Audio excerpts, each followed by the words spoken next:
Una de las tareas más complejas que tiene la iglesia es la obra misionera, llevar el evangelio a otras naciones, llevar el evangelio a otras culturas.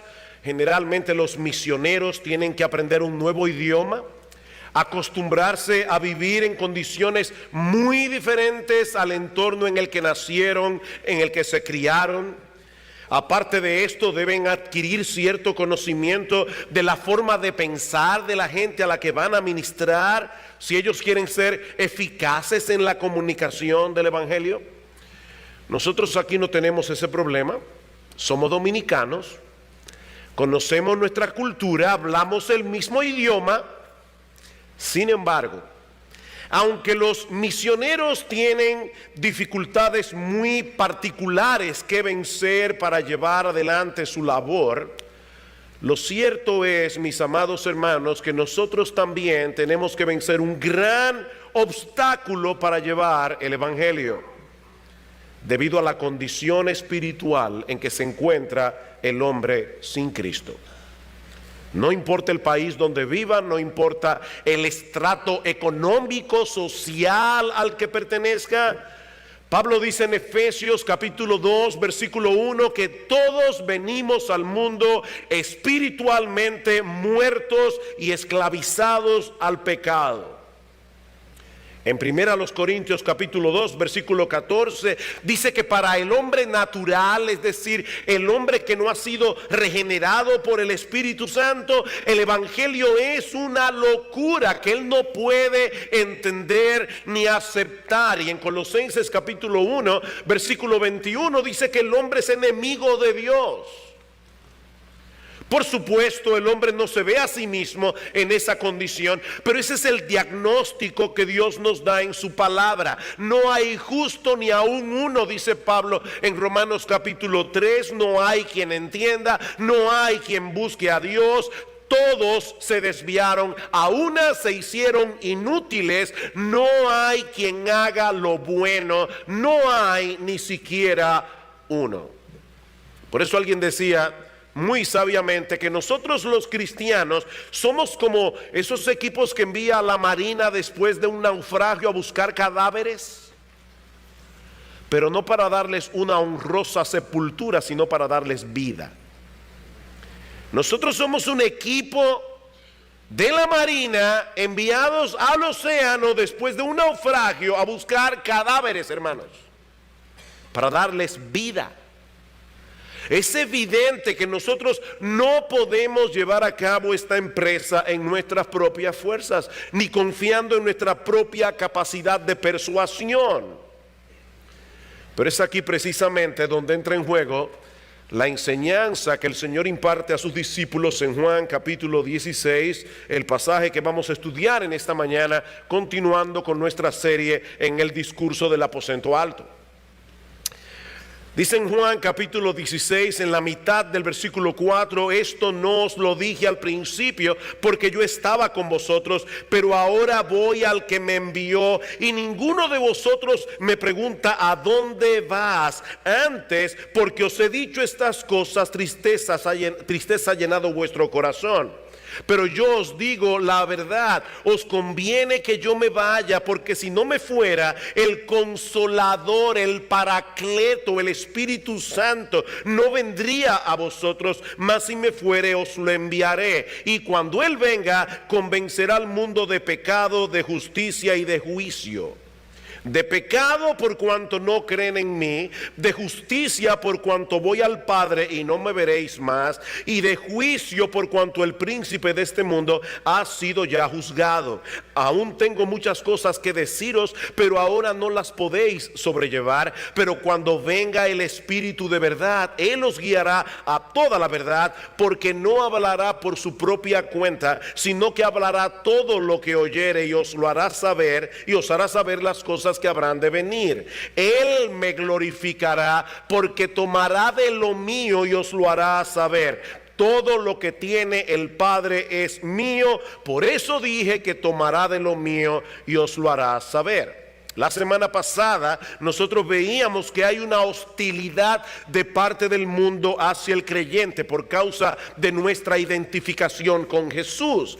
Pero vimos también que el creyente tiene la responsabilidad de compartir el mensaje del Evangelio a ese mismo mundo que le rechaza, a ese mismo mundo que puede llegar a ser agresivo y hostil en ocasiones. Juan capítulo 15, versículo 26. Pero cuando venga el Consolador, a quien yo os enviaré del Padre, el Espíritu de verdad, el cual procede del Padre, Él dará testimonio acerca de mí, y vosotros daréis testimonio también, porque habéis estado conmigo desde el principio. Y es esta promesa de la venida del Espíritu la que el Señor enfoca en el pasaje que vamos a estar considerando en esta ocasión. Pero antes, es necesario que pongamos este texto en su contexto, porque algo estaba sucediendo en la mente y el corazón de los discípulos esa noche, que fue lo que movió al Señor Jesucristo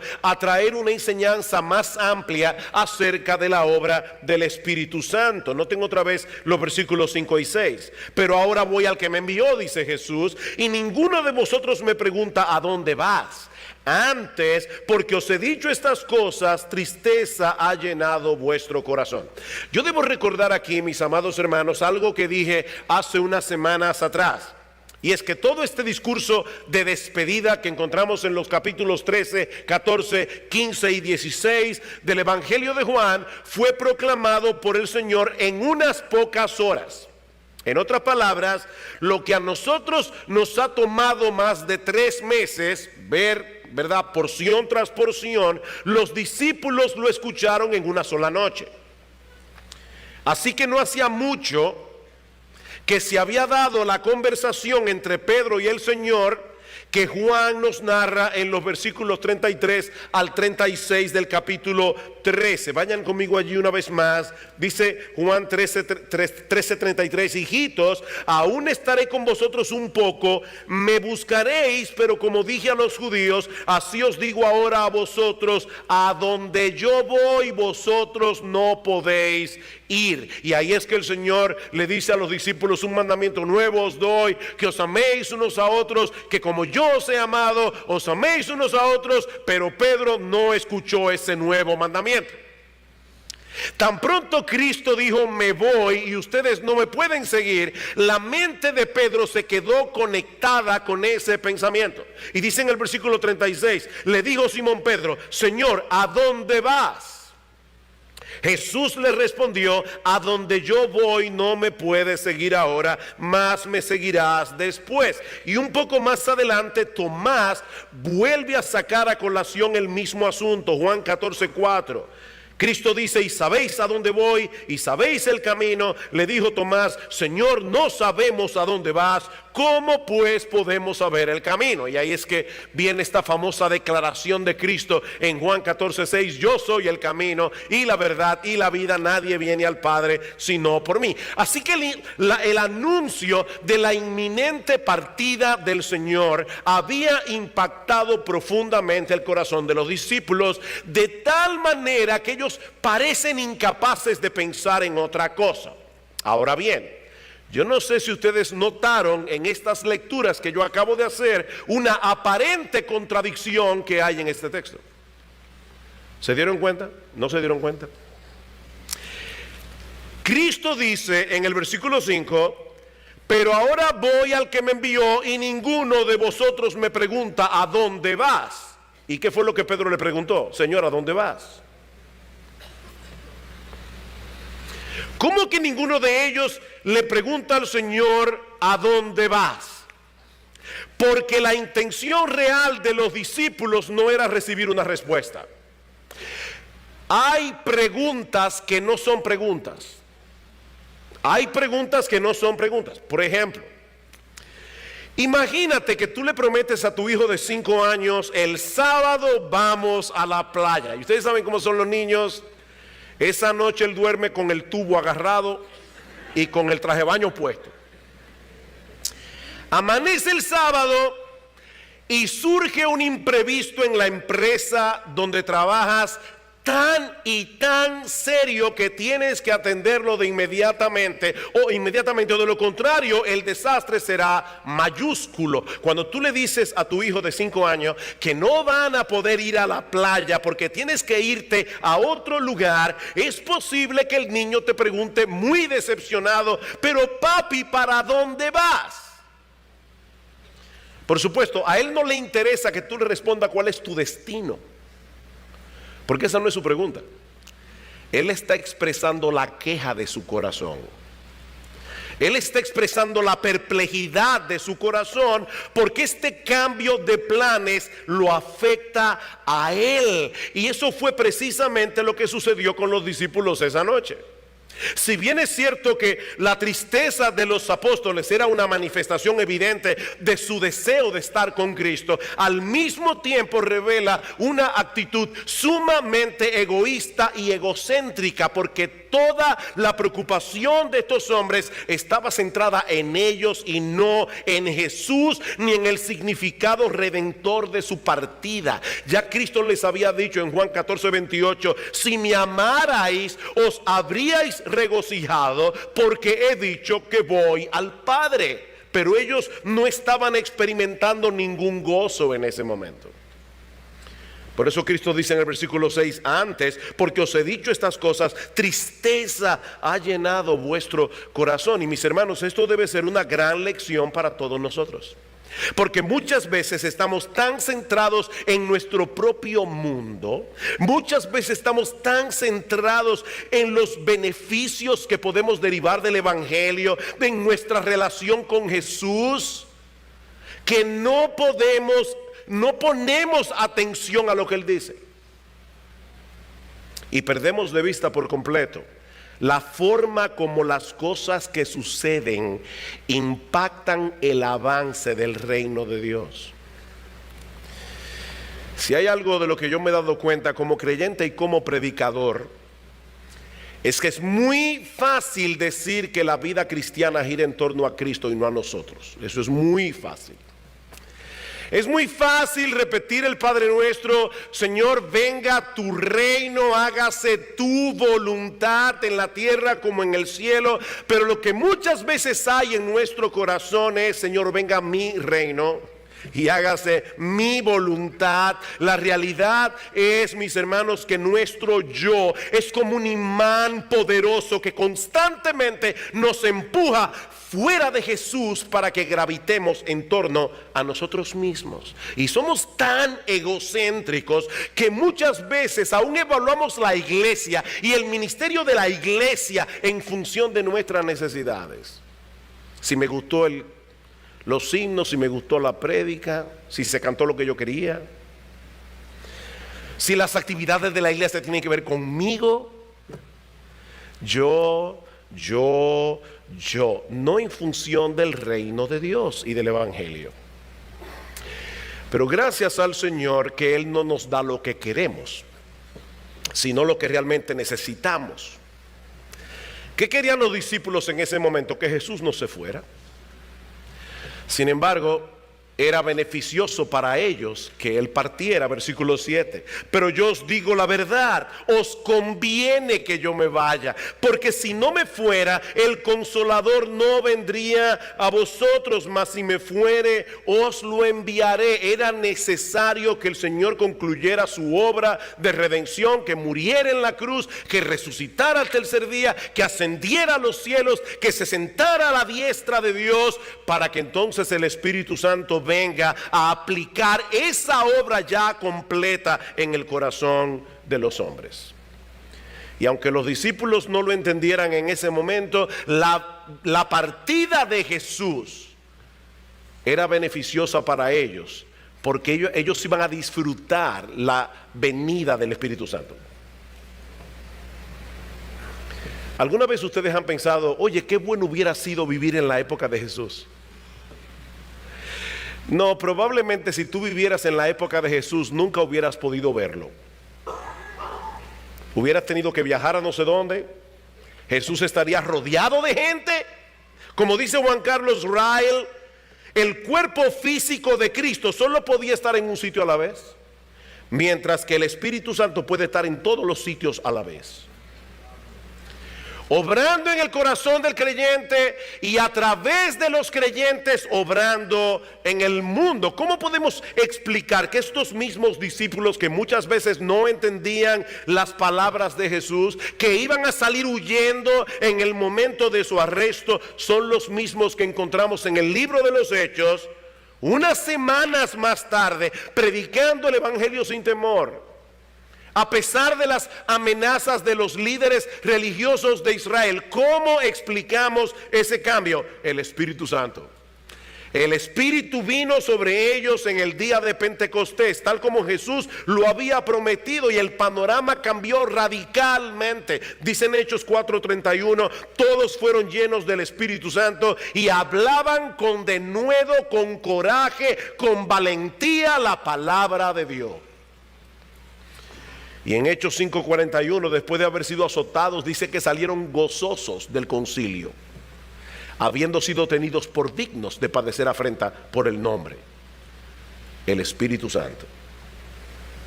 Pero el Espíritu Santo no se limita a obrar en los discípulos, sino también en el mundo.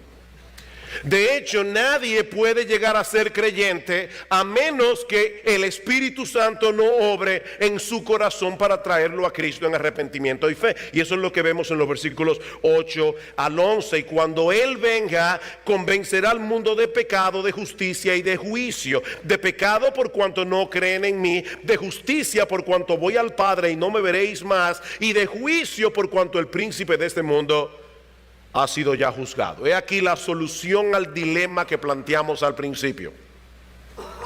¿Qué sentido tiene predicar el Evangelio a personas que lo rechazan con todo su corazón? La respuesta de Jesús es: el Espíritu Santo es enviado al mundo para convencer al mundo. Y esta palabra convencer significa exponer, acusar, dejar sin argumento, convencer de culpabilidad. En otras palabras, Él se encargará de que muchos que ahora pertenecen al mundo vean su culpa, vean su vergüenza, de modo que puedan venir a Cristo en arrepentimiento y fe. Eso hace el Espíritu Santo. El Señor dijo en cierta ocasión que los sanos no tienen necesidad de médicos, sino los enfermos. Así que lo primero que hace el Espíritu Santo para traernos a salvación es hacernos ver que estamos en serios problemas, que necesitamos ser salvados. Es por eso que el Espíritu Santo viene para convencer al hombre de pecado, de justicia y de juicio. De paso, hermanos, noten que el texto no dice: cuando Él venga, convencerá al mundo de que Dios lo ama y tiene un plan maravilloso para él. Que Jesús es un gran amigo y que Él viene a resolver todos tus problemas. Él viene a quitar el vacío de tu corazón. No, Jesús puede hacer todo eso, pero lo primero que Él hace es convencerte de pecado, de justicia y de juicio. Ahora, ¿qué significa eso? Hermanos, este texto es uno de los textos más difíciles de todo el discurso del aposento alto. De hecho, hay mucha discusión entre los comentaristas acerca de qué significa eso que el Espíritu Santo hace. Yo creo que Donald Carson, en su forma de interpretar este texto, tiene razón. Así que yo voy a seguir sus pasos aquí. En primer lugar, el Espíritu Santo convence al mundo de pecado, de modo que puedan creer en Jesús. Dice: de pecado por cuanto no creen en mí. En otras palabras, para que el mundo vea su necesidad de creer en Cristo, tiene que percibir primero su propia pecaminosidad. Nadie va a confiar en Cristo a menos que se vea a sí mismo como un pecador culpable y condenado. Y el Espíritu Santo viene a convencer al mundo a través de la predicación del Evangelio de que somos pecadores. ¿Recuerdan lo que pasó en Pentecostés cuando el apóstol Pedro predicó el primer mensaje? Dice que los judíos que estaban allí se compungieron de corazón y dijeron: varones hermanos, ¿qué haremos? Si Pedro hubiera predicado ese mismo mensaje 2 días antes, no hubiera pasado nada. Pero Pedro predicó y ya el Espíritu Santo estaba allí, convenciendo al mundo de pecado. Por eso yo decía el domingo pasado que si una persona nunca se ha visto a sí misma como alguien que merece la condenación del infierno, podemos estar completamente seguros de que esa persona no es cristiana. Mi amigo, yo no quisiera que nada te distraiga de esto que yo acabo de decir, así que lo voy a repetir. Si una persona nunca se ha visto a sí misma como alguien que merece la condenación del infierno, nosotros podemos estar absolutamente seguros, como si tuviéramos delante de nuestros ojos el libro de la vida, que esa persona no es cristiana. Con toda seguridad. Porque lo primero que hace el Espíritu Santo es convencernos de pecado. Y lo segundo que hace, según este texto, es convencernos de que nuestra propia justicia es totalmente inadecuada para salvarnos. Vean el texto otra vez en el versículo 10. Dice, cuando Él venga, convencerá al mundo de pecado, de justicia. Y dice en el versículo 10, de justicia, por cuanto voy al Padre y no me veréis más. Hermanos, recuerden otra vez que la palabra convencer, y esta palabra es clave para entender el resto, la palabra convencer significa convencer de culpabilidad, sacar a la luz tu vergüenza. La pregunta es, ¿en qué sentido el Espíritu Santo acusa al hombre de justicia? ¿Cómo se puede acusar a alguien de tener justicia? Cuando dice el Espíritu Santo convence de pecado, es de su pecado, ¿verdad? Bueno, ese su no aparece en el texto, pero podemos añadirlo también. El Espíritu viene a convencer al hombre de su justicia. De su justicia. Es muy probable que el Señor esté usando esa expresión en el mismo sentido en que la usa el profeta Isaías, cuando dice en Isaías 64:6 que todas nuestras obras de justicia son como un trapo de inmundicia delante de Dios. O sea que lo que nos convence el Espíritu Santo es que nuestra justicia, lo que nosotros llamamos nuestra justicia, es absolutamente inadecuada a los ojos de Dios.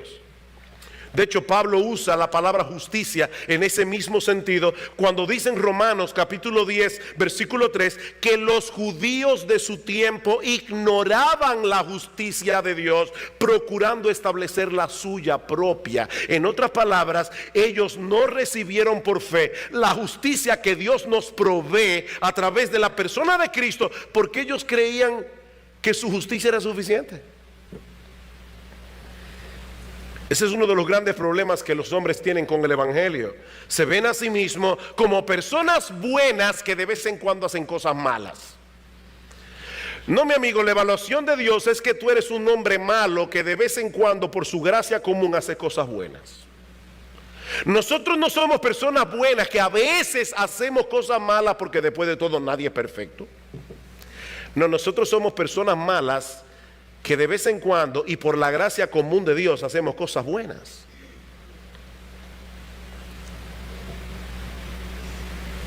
Nuestra justicia no es suficiente para llegar al cielo. Ese es el problema que tenía el apóstol Pablo antes de venir a Cristo. Pablo confiaba en su propia justicia. Vayan conmigo a Filipenses capítulo 2. Filipenses capítulo 3. ¿Cuál era el problema de Pablo? Pablo se veía a sí mismo como irreprensible según la ley. Pablo veía los 10 mandamientos y decía check, check, check. Amarás a Dios por encima de todas las cosas, ese soy yo. No tomarás el nombre de Dios en vano, ese soy yo. Guardarás el día de reposo, aquí también soy yo. Honra a tu padre y a tu madre, wow, una foto mía. No cometerás adulterio, bien. No mentirás, bien. No matarás, perfecto. ¿Y qué dice Pablo ahora en el versículo 7? Pero cuantas cosas eran para mi ganancia, su propia justicia, Las he estimado como pérdida por amor de Cristo, y ciertamente aún estimo todas las cosas como pérdida por la excelencia del conocimiento de Cristo Jesús, mi Señor, por amor del cual lo he perdido todo y lo tengo por basura. ¿Qué es lo que Pablo tenía como basura? Su propia irreprensibilidad, su propia decencia, su propia religiosidad, para ganar a Cristo y ser hallado en Él, no teniendo mi propia justicia que es por la ley, sino la justicia que es por la fe de Cristo, la justicia que es de Dios por la fe. Es una justicia que es de Dios y que Él imparte cuando el pecador deposita su fe en Cristo. Mis hermanos, ¿qué fue lo que Cristo estuvo haciendo durante los 3 años y medio de su ministerio? Convenciendo a los judíos de que su justicia no era suficiente, como lo hizo con Nicodemo. Nicodemo llega a Jesús. Nicodemo era un hombre muy religioso, era un hombre muy decente. Si hubiera vivido en el día de hoy, sería miembro del club de los Rotarios de los Leones. Y Cristo le dice a Nicodemo, óyeme bien, tú eres un fariseo, tú eres un maestro de tu religión. El que no nace de nuevo no puede entrar en el reino de Dios. Nicodemo, tu justicia no es suficiente. Pero ahora Jesús se va. La pregunta es, ¿quién va a continuar haciendo esa obra de convencer al mundo de que su justicia es un trapo de inmundicia delante de Dios? El Espíritu Santo. Él convencerá al mundo de justicia por cuanto voy al Padre y no me veréis más, dice Cristo. Ya yo no voy a estar aquí físicamente para seguir haciendo esa obra. Eso lo va a hacer el Espíritu Santo. Debemos hacerle ver al mundo que la buena noticia del Evangelio comienza con una mala noticia. Somos pecadores culpables y nuestras buenas obras no son suficientes para resolver ese problema. Mi amigo, nosotros no tenemos otra opción que dejar de confiar en nuestra propia justicia y recibir por la fe la justicia que Dios ha provisto en la persona de nuestro Señor Jesucristo. Él obedeció perfectamente la ley de Dios y luego murió en una cruz siendo inocente en representación de todos aquellos a quienes Él vino a salvar. Y aunque te parezca increíble, cuando una persona confía en Cristo, deposita su fe en Cristo, la justicia perfecta de Cristo es puesta en su cuenta por medio de la fe. Dios te ve como si nunca en tu vida hubieras roto un plato, y te trata como merece ser tratado Jesús por medio de la fe.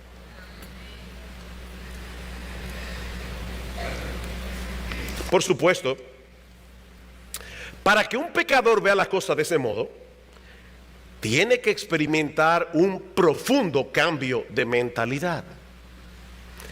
Y eso requiere otra vez la intervención del Espíritu Santo. Juan capítulo 16. Dice, cuando Él venga, convencerá al mundo de pecado, de justicia y de juicio. Versículo 11. De juicio, por cuanto el príncipe de este mundo ha sido ya juzgado.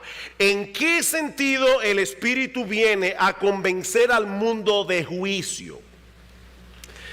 A hacerle ver la culpabilidad de su juicio, a hacerle ver la vergüenza que deberían tener por el juicio que han hecho. ¿En qué sentido? La clave parece estar en lo que sigue diciendo luego. Viene a convencer al mundo de juicio por cuanto el príncipe de este mundo ha sido ya juzgado.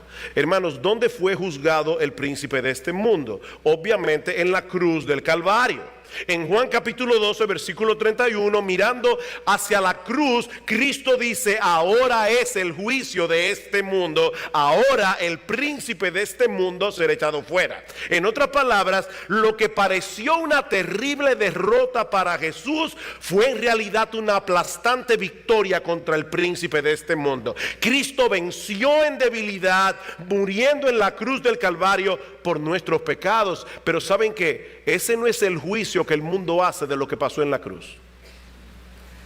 El mundo no lo ve de ese modo.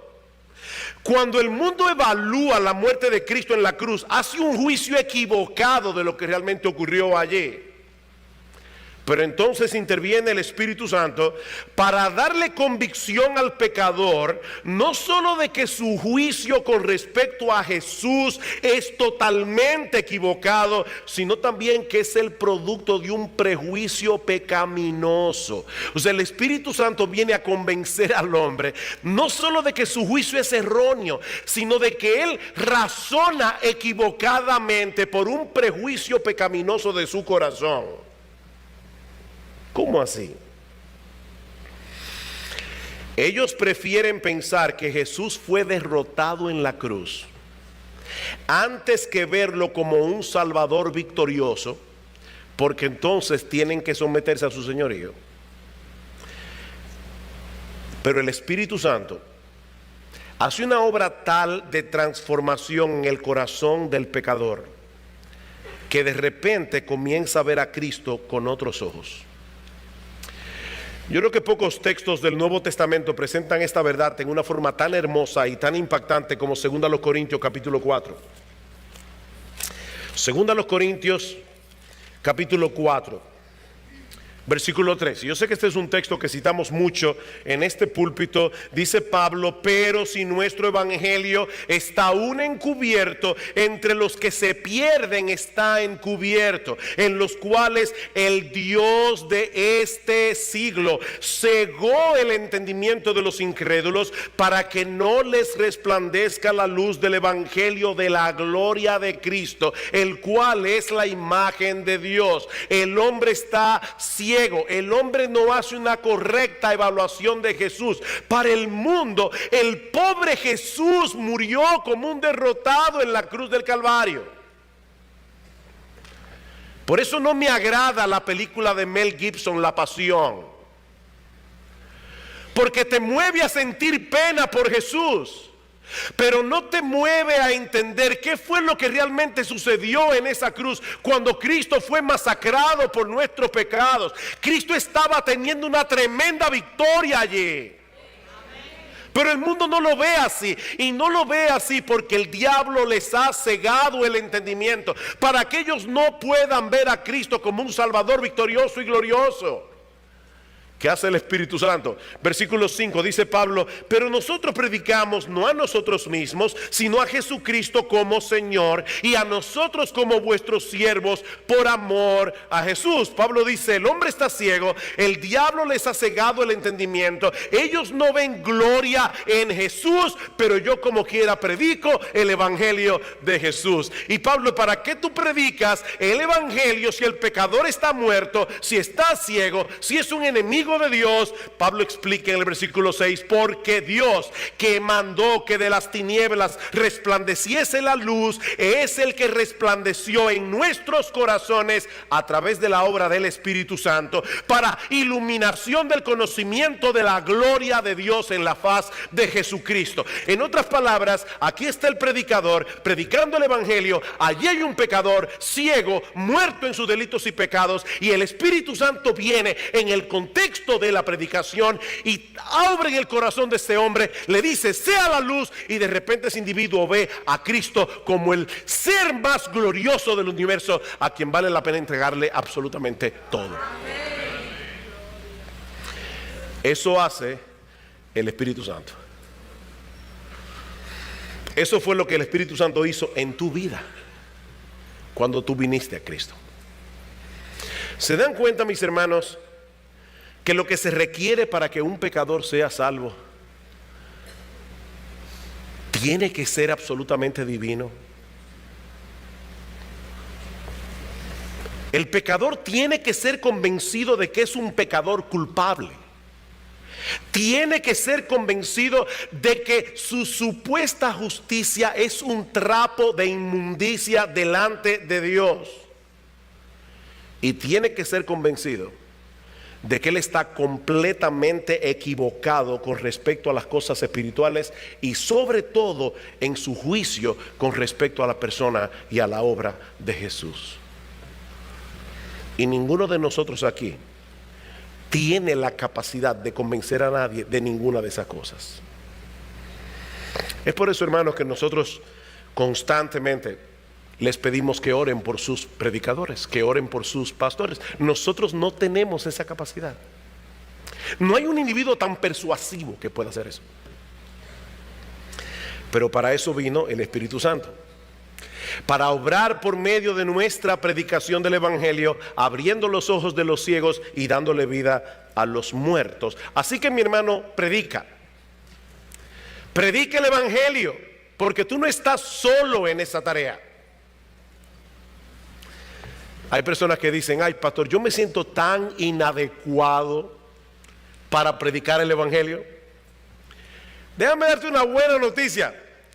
¿Tú sabes por qué tú te sientes inadecuado para predicar el Evangelio? Porque tú eres inadecuado. O sea que tu evaluación es correcta. Tú eres absolutamente inadecuado para predicar el Evangelio. Pero, mi hermano, recuerda que el Espíritu Santo está allí obrando en ti y a través de ti para que otros puedan ser salvos. Así que haz tú lo que tú tienes que hacer y deja que el Espíritu Santo haga lo que solo Él puede hacer. Tú predica el Evangelio. Él se encarga de darle vida a los muertos. Él se encarga de ablandar los corazones. Él se encarga de abrir los ojos de los ciegos. Pero hay algo más en nuestro texto que veremos más brevemente. Y es la obra del Espíritu revelando la verdad para que Jesús pueda ser más ampliamente glorificado. Versículo 12. Aún tengo muchas cosas que deciros, le dice Cristo a los apóstoles, pero ahora no las podéis sobrellevar. En ese momento los discípulos no estaban en la capacidad de entender muchas cosas. Primero, porque eran inmaduros. Y segundo, porque los hechos cruciales de la obra redentora de Cristo no habían sucedido todavía. Recuerden que ellos estaban antes de la cruz. Pero después de la muerte de Cristo, de su resurrección, todas las piezas del rompecabezas comenzarían a caer en su lugar y los apóstoles comenzarían a entender claramente el Evangelio y sus implicaciones por la obra del Espíritu. Versículo 13. Pero cuando venga el Espíritu de verdad, y una nota aquí entre paréntesis, esta promesa no es para todo el mundo. Esa promesa fue dada a estos mismos apóstoles que estaban perplejos. Pero cuando venga el Espíritu de verdad, Él a ustedes, los apóstoles, los guiará a toda la verdad, porque no hablará por su propia cuenta, sino que hablará todo lo que oyere y os hará saber las cosas que habrán de venir. El Espíritu Santo es una persona divina, pero Él no hablaría por su propia cuenta. Él iba a continuar las enseñanzas de Jesús, que por cierto, al venir a este mundo como hombre, tampoco habló por su propia cuenta. Es increíble la sumisión de las tres personas de la Trinidad. Hermanas, cuando se habla de sumisión, generalmente se piensa, ¿verdad?, en la sumisión de la mujer al hombre, pero hay sumisión en todos los estratos de la sociedad. Dios creó el mundo con autoridad, en el trabajo, en la iglesia, en el gobierno, en la casa. Y a nosotros nos molesta la palabra sumisión. Cristo vino al mundo a hablar lo que el Padre le dijo que hablara. Y el Espíritu Santo viene enviado por el Padre y por el Hijo para hablar lo que el Padre y el Hijo le dicen que hable. Y los tres son Dios, iguales en dignidad, iguales en autoridad. Dice el Señor en Juan 7:16, mi doctrina no es mía, sino de aquel que me envió. El que quiere hacer la voluntad de Dios conocerá si la doctrina es de Dios o si yo hablo por mi propia cuenta. El que habla por su propia cuenta, su propia gloria busca. Cada vez que tengo la oportunidad de hablar a predicadores, les leo este texto. Este es uno de los versículos que los predicadores deberían poner delante de su escritorio cada vez que se sientan a estudiar la palabra de Dios para predicarla a otros. El Hijo de Dios encarnado se cuidó de traspasar con toda fidelidad el mensaje que Dios el Padre le había encomendado. ¿Cuánto más nosotros? Hermanos, pararse en un púlpito es una tremenda responsabilidad. Nosotros tenemos que estar completamente seguros de que lo que estamos diciendo es lo que dice Dios. Porque las opiniones mías o de cualquiera de los pastores de esta iglesia, mis amados hermanos, no valen un centavo. Nuestras opiniones personales no sirven de nada. Nosotros venimos aquí para predicar la palabra de Dios. Porque eso fue lo que hizo Jesús. Versículo 49 del capítulo 12, porque yo no he hablado por mi propia cuenta, dice Jesús. El Padre que me envió, Él me dio mandamiento de lo que he de decir y de lo que he de hablar. Así pues, lo que yo hablo, lo hablo como el Padre me lo ha dicho. Y en el capítulo 14, versículo 10, las palabras que yo os hablo, no las hablo por mi propia cuenta. Y ahora viene el Espíritu Santo enviado al mundo y no viene a hablar por su propia cuenta, sino a continuar enseñando lo que Jesús comenzó a enseñar cuando estuvo aquí. La verdad de Dios, que los discípulos necesitaban conocer acerca de la obra redentora de Cristo y de las cosas que iban a suceder como fruto de la obra redentora de Cristo. Por eso dice en el versículo 14 de Juan 16, Él me glorificará porque tomará de lo mío y os lo hará saber. ¿A qué viene el Espíritu Santo?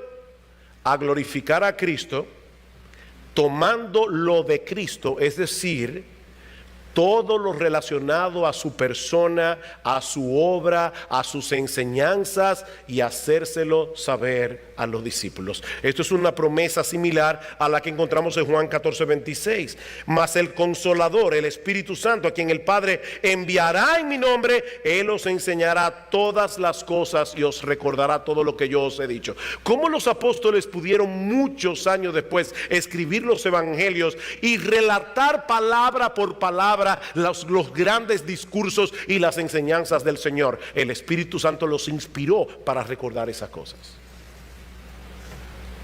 Por eso les decía que esta promesa no es para todos. Nosotros nos beneficiamos de esa promesa porque ahora tenemos en nuestras manos el libro que los apóstoles inspirados por el Espíritu Santo escribieron. Pero fue a ellos a quienes Dios los guió a toda verdad, a toda la verdad que ellos necesitaban conocer acerca del Evangelio. ¿Saben lo que eso significa, mis amados hermanos? Que nuestro Señor Jesucristo es el centro de la Biblia. Cristo mismo dice en Juan capítulo 6, versículo 5, 39, escudriñáis las escrituras porque a vosotros os parece que tenéis la vida eterna y ellas son las que dan testimonio de mí.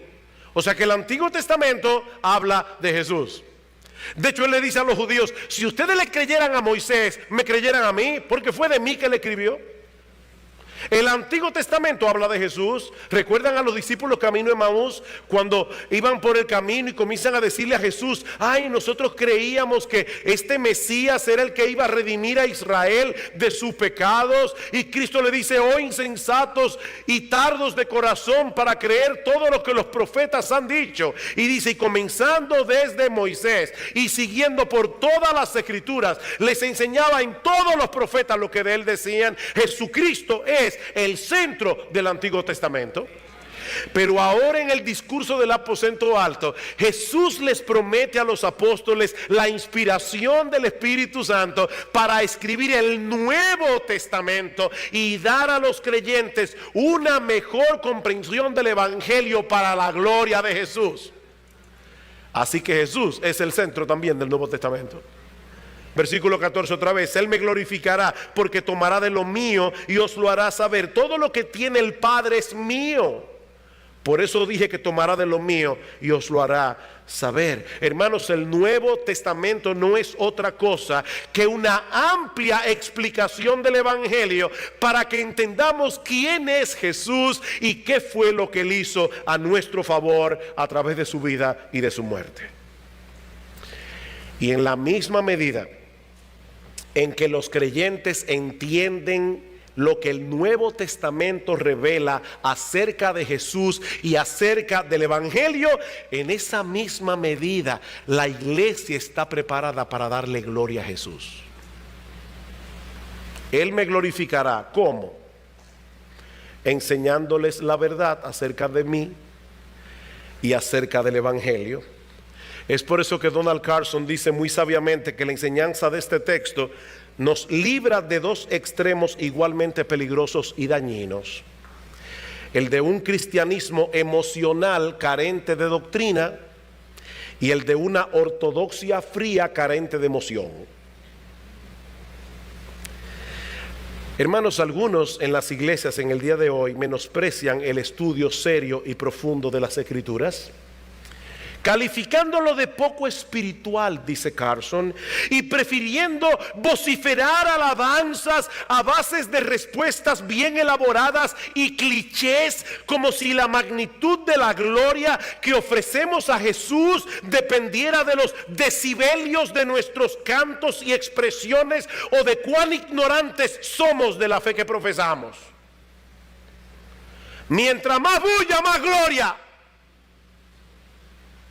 La doctrina no importa, eso es seco, eso es frío.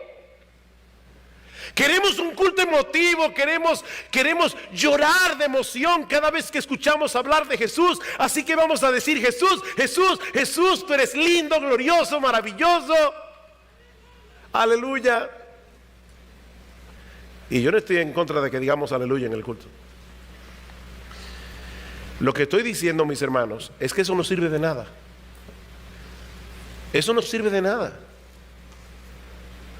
Una emoción sin doctrina no sirve de nada. Pero por el otro lado, dice Carson, también están aquellos que menosprecian el gozo espontáneo de la adoración y el entusiasmo colectivo, considerando que tales cosas son meras emociones, como si la magnitud de la gloria que ofrecemos a Jesús depende de cuántas verdades podemos acumular en la cabeza. Pero ¿qué hace el Espíritu Santo? Él viene a revelar la verdad acerca de Jesús y acerca del Evangelio. ¿Para qué? Para glorificar a Jesús. Para que nosotros le demos gloria a Jesús. Mis hermanos, estos dos extremos son muy comunes en las iglesias en el día de hoy. Y saben que ninguno de los dos representa el verdadero cristianismo. Nosotros necesitamos la doctrina para tener un entendimiento más preciso de quién es Jesús y de qué fue lo que Él hizo a nuestro favor. Pero saben que, amados hermanos de Iglesia Bíblica del Señor Jesucristo, nosotros debemos reaccionar apropiadamente a esa doctrina con un corazón gozoso, con un corazón agradecido, con un corazón obediente que se deleita en Jesús como su mayor tesoro. Ese es el cristianismo del Nuevo Testamento. Por eso los puritanos decían: necesitamos luz y calor. Luz y calor. Luz para el entendimiento, calor para el corazón. Los verdaderos adoradores adorarán al Padre en espíritu y en verdad, dice el Señor.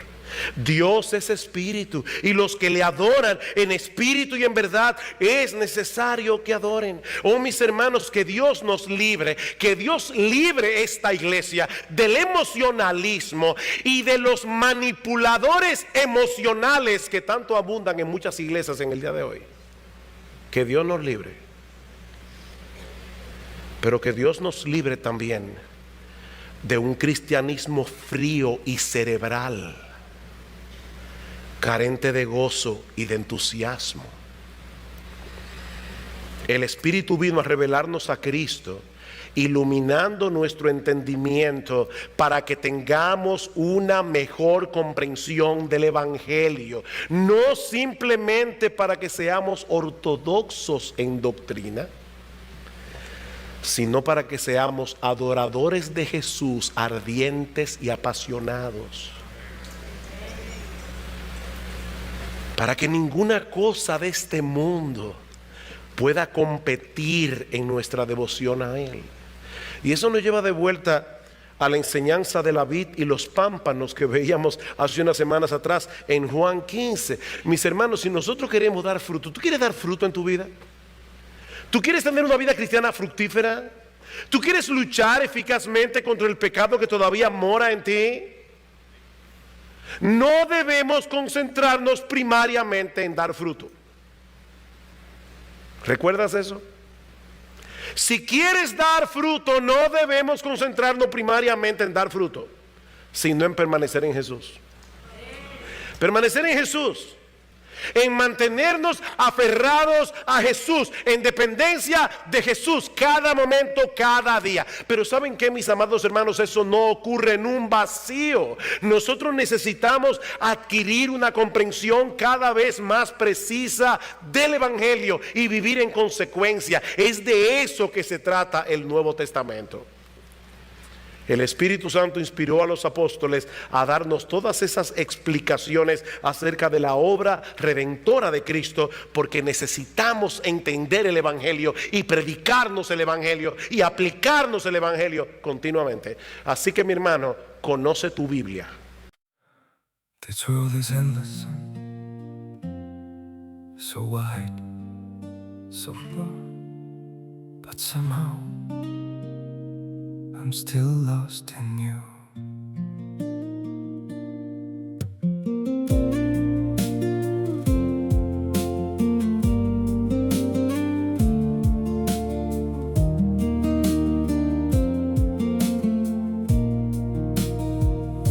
The streets are full of moving shadows, countless places I could go. Cities shining, people passing, yet I still feel so alone. Every road keeps leading nowhere, every sky feels cold and blue. In this world so vast and open, I'm still lost in missing you. The world is wide, so wide before me,